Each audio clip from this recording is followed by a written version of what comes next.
All right, ready? I don't care about your feelings. That was so odd. You'd be left of Lenin. I can't believe you said that. Oh, jeez. You have no power here. What? Just Two Brothers. It's Just Two Brothers. We're back at it again with another episode of Just Two Brothers. We're going to be covering some new topics and some old topics. Going to be doing a recap of all the crap happening in Virginia. We got an election to go over and the dumpster fire of the day. It'll be daily dumpster fire coming at you at the end. And what do we got going on in Virginia? How's everything turned out there?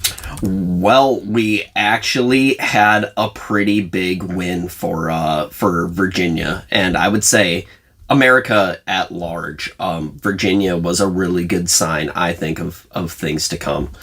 But before we hop into exactly what happened, because we had Glenn Youngkin defeat former DNC head Terry McAuliffe in the governor's race. A few months ago, I think it was pretty out of reach. Everyone, thought that Youngkin had no way of catching McAuliffe here, but some things happened.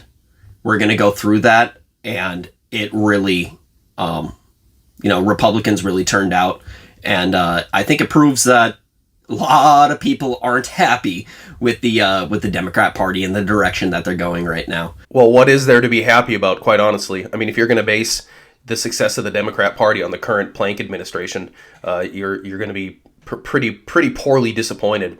I'm always pessimistic about this because conservatives have a tendency to fall flat on their face after a success.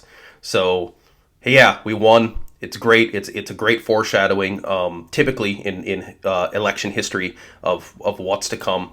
It's been a long time, many decades since there's been a Republican governor of Virginia, and in the past that leads to just total conservative destruction. I mean, just wasting the House and Senate. And hopefully that happens again. But I can't stress enough, people have to hold the line. We have to hold the line. We have to have voter turnout. We have to have people continue to push, because what'll happen is, remember, Democrats play the long game. They haven't, in their mind, they haven't lost. This is just a temporary upset. They sacrificed a governor who did a couple just epic things to just during that race to destroy his chances of success. Namely, the parents shouldn't have any say in what we teach your kids. I really think that might have been the single biggest thing that hurt him the most. I mean, you don't say that. But you don't say that. I mean, you just, why would you do that? Why would you? Oh. Parents literally do have a say in their child's education. That's the reason for the crap school board. I mean, that's literally why the school board exists. They're supposed to be the mediator between, the crap teachers union and the parents. And that's why that's there. And they get to make multi-million-dollar decisions with no education or background or general success in any of that. But that's a whole different subject. But I think McAuliffe, straight up, his policies and decisions, I think, is why Youngkin beat him. I really do. I think it was straight, just not anything to do with a scandal, not anything to do with whatever, all the mountain of different things that can come up as reasons why somebody loses an election. But it was straight up his policy. His policy did it. And all he did was follow the Democrat protocol. And that's why to conservatives this was such a win. Is Youngkin won on a straight conservative versus Democrat procedure ticket. The protocol that McAuliffe was following was just, hey, I'm just going to do what the Democrats tell me to do, and this was the result. I actually slightly disagree. I don't think Youngkin ran a straight normal Republican ticket. He didn't run just on lowering taxes. He actually did something that I think a lot of Republicans need to need to take note of. He leaned into the culture wars. He knows that parents are fed up with what's going on in the schools. They know that CRT is being taught, regardless of how many times they try to repeat the lie that it isn't being taught, that it's just a lie. It's just a way for them to obfuscate and for them to not have to defend that they want CRT to be taught. Yeah, if this ever comes up and somebody says CRT isn't being taught, just speed bump right over that, because they're gonna defend CRT anyways. So it doesn't matter if it's being taught or not. They're going to just speed bump right over and say if it is being taught, you would support it, I assume, right? Or would you not? And they're going to support it every time. It's because it's just a way for them to not have to defend the point. But with that being said, I think we saw Youngkin do something that Republicans really need to take note of, and that is defend parents and lean into the culture wars. This is what we should be doing. This is what Donald Trump originally started doing. You know, in my opinion, he was kind of the OG in the leaning into the culture wars part. He was a big middle finger to the left, and they hated him for that, but that's why they got him. He's not the only person that has been doing that, though. I mean, Ted Cruz has been pretty solid on that line. Jordan has been right there with him.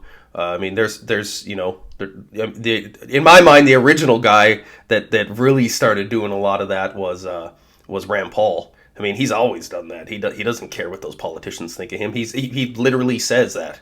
So I don't. I mean, yeah, I think as far as a governor, I'd go with you there. Youngkin is on a state level like that, the first person to really run like that. Well, I mean, DeSantis as well. DeSantis does this. DeSantis has picked up where that was. He did it in a hardcore. He's done it in a hardcore Democrat state though, and did it successfully. I mean, that's definitely a first.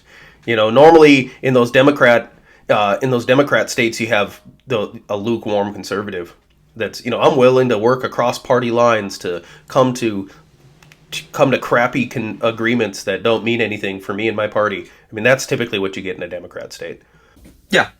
And I get what you're saying, in that he ran on a straight conservative platform, which he absolutely did. And he took that and he also applied it to the culture war. And I think that we can see that the conservative standpoint when it comes to the culture is a popular thing. It's what people want. And if the Republican Party can latch on to that and say, we are actually the party of parents and parents' rights and parents' control over their kids' education, it seems that the Democratic Party has completely forgone that. They would rather support the teachers' unions and the school board rather than the education of the kids. And I think that this is absolutely a winning platform for Republicans going in the future if we can continue, or they can continue, to pick up the torch where Youngkin left off. I can't believe they let him win. I was texting you there, and I was like, uh-oh, it's going to sit at 95% here all night. We're going to get up in the morning, they'll be like, oh, the last 5% was 100% Democrat. I was expecting that to happen, just for no specific reason at all other than, it's happened before. Oh, man. But I thought for sure that was going to happen. Oh, we found 150,000 votes in the trunk of this car. That's what I was expecting. Not saying that especially that's what happened in the 2020 election. We are saying that we were just concerned about that. That didn't happen in the 2020 election, though. Right. Yeah, I mean, we're just saying that something like that in theory could happen. It could, especially with mail-in balloting. Yeah. But let's continue on. We gotta continue on with the show here. We really should be setting the stage for how this even happened in Virginia, because if you just looked at this and saw that Youngkin won, you might actually think, oh, I know who this Glenn Youngkin guy is, or Terry McAuliffe must be a pretty unpopular guy. I really don't think that's how it went down. I think that this was a pretty trickle-down election.